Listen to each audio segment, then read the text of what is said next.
आपको बताएंगे पाक वेस्टइंडीज दूसरे टेस्ट टाकरे के बारे में। पाकिस्तानी स्पिनर्स छा गए, सिर्फ 54 रन पर मेहमान टीम के 8 बैटर पवेलियन भेज दिए। नोमान अली की तबाहकुन बॉलिंग, 4 विकेटें उड़ा दी। टेस्ट क्रिकेट में हैट्रिक करने वाले पहले पाकिस्तानी स्पिनर बन गए। साजिद खान ने 2, इब्रार अहमद और काशिफ अली ने 1-1 विकेट हासिल की। मेहमान टीम ने टॉस जीतकर पहले बैटिंग का फैसला किया, जो उसे महंगा पड़ गया। सलीम खालिक साहब हमारे साथ हैं, उनसे बात कर लेते हैं। जी सलीम खालिक साहब, मैच देख रहे हैं, क्या कहते हैं इस पर? जी, मेहमान टीम अगर टॉस जीत कर बाद में बैटिंग करती तो भी महंगा तो पड़ना ही था वो फैसला भी उसको, क्योंकि पाकिस्तानी स्पिनर इन दिनों इतनी शानदार बॉलिंग कर रहे हैं कि होम ग्राउंड पर इंग्लैंड की टीम हमारे स्पिनर्स के खिलाफ नहीं ठहर सकी थी। तो वेस्ट इंडीज तो रिवायती तौर पर स्पिनर्स के खिलाफ कमजोर कहलाई जाती है टीम उनकी, और फास्ट बॉलिंग पर उनका ज्यादातर इन्हिसार रहा है।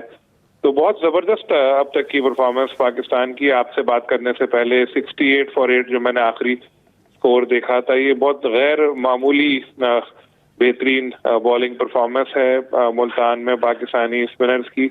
एक बार फिर इससे पिछले मैच में भी हमने देखा था किस तरह उन्होंने 3 दिन में हमें कामयाबी दिलाई। एक बार फिर नौमान, साजिद और अबरार भी, अच्छी बात यह है कि थोड़ा बहुत कंट्रीब्यूट करने लगे। पहले ये दोनों उनके लिए विकेटें छोड़ ही नहीं रहते, साजिद और नौमान, लेकिन अब अबरार को जहां मौका मिलता है वो शुरू में एक आध आउट कर लेते हैं कि चलो भाई कुछ तो मिले मुझे विकेट यहाँ पे। तो ये बहुत जबरदस्त पाकिस्तानी स्पिनर्स की जोड़ी बनी थी, जिसमें अब अबरार भी शामिल हो रहे। तो अच्छा है कि इस तरह के पिचेस पाकिस्तान अपनी स्ट्रेंथ के मुताबिक बनाकर मैच जीत रहा है और या जीतने के करीब आ रहा है। इस वक्त हम इसी की बात करते हैं कि हालिया हमें क्या फायदा इससे हो रहा है, लॉन्ग में इसका रिटर्न में कितना नुकसान होगा वो, या क्या इसके चीजें होंगी, उन पर कभी बाद में डिस्कस किया जा सकता है। लेकिन फिलहाल अगर हम देखें, बहुत ही जबरदस्त पाकिस्तानी बॉलर्स की परफॉर्मेंस, और कोई वेस्ट इंडीज का बैट्समैन ऐसा नहीं है जिसको न समझ आ रही हो गेंद, इतनी ज्यादा टर्न हो रही है बॉल। और पहला ही दिन यूजुअली ऐसा होता है कि चौथे या 5वें दिन में पिच में टर्न आता है। स्पिनर्स के लिए कहा जाता है कि अब पिच में क्रैक्स पड़ने शुरू हो चुके हैं, यहाँ पर जो है स्पिनर्स का किरदार होगा। लेकिन जो इंग्लैंड के खिलाफ दूसरे टेस्ट से पाकिस्तान ने हिकमत अमली अपनाई है, उसके बाद पहली गेंद से ही गेंद टर्न होना शुरू हो जाती है। जैसे ही मैच शुरू होता है बॉल टर्न होना शुरू हो जाती है। तो इसी वजह से सिर्फ एक फास्ट बॉलर को खिलाया जाता है। इस बार काशिफ को आजमाया गया, उनका डेब्यू हुआ है, ऑलमोस्ट 31 ईयर उनकी एज होने वाली है, और वो उन्होंने आते के साथ ही पहले ही ओवर में अपने विकेट लेकर अपने रोशन मुस्तकबिल की नवीद सुनाई। तो ओवरऑल अगर हम देखें तो बहुत हमारे स्पिनर इस वक्त छाए हुए हैं, और इस वक्त वेस्ट इंडीज की टीम बहुत ज्यादा दबाव का शिकार है।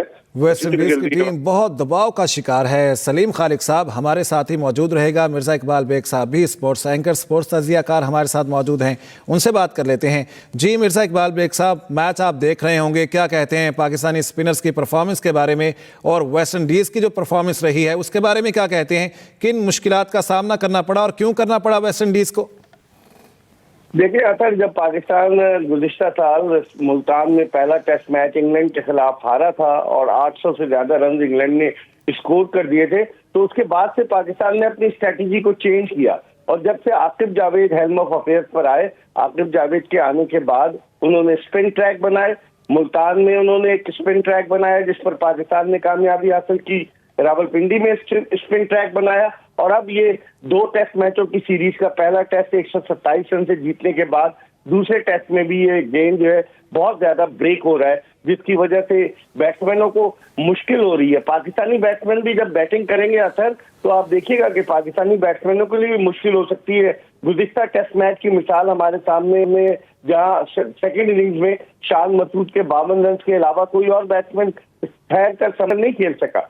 तो मैं समझता हूँ कि इस तरह की पिच पर मुझे तो लग रहा है ये मैच कहीं 2 दिन में ना खत्म हो जाए, क्योंकि 68 रन 8 खिलाड़ी आउट, वेस्ट इंडीज का स्कोर है। पाकिस्तान को बैटिंग करनी है, और इस विकेट पर जिस तरह से पाकिस्तानी की स्पिनर्स ने बॉलिंग की है, अब हमें ये देखना होगा कि अब हमारे पास इनके ऑल्टरनेट क्या है, क्योंकि 38 बरस के हैं नोमान अली, 31 बरस के हैं साजिद खान। आइंदा ये मजीद 2-3 बरस तक और खेलेंगे, तो क्या हम इसी हिकमत अमली के साथ जो दुनिया की दीगर टीमें पाकिस्तान आएंगी, क्या उनके खिलाफ भी यही स्ट्रेटेजी अपनाएंगे? क्योंकि वेस्ट इंडीज के जो बैट्समैन है वो तो स्पिनर्स को बिल्कुल नहीं खेल पा रहे, उनकी समझ में नहीं आ रहा कि गेंद कहां से आ रही है और कहां जा रही है। तो ये सही। हमारे लिए लम्हे फिक्री है, लेकिन पाकिस्तान के लिए एक अच्छी बात है कि पाकिस्तान ने कम बैक किया, वरना बांग्लादेश से हम 2 टेस्ट मैच हार गए थे, बड़ी हजीमत का सामना करना पड़ा था। लेकिन अब बहरहाल Pakistan is on the right track. अब देखते हैं कि आइंदा ये स्ट्रेटेजी कैसे काम करती है।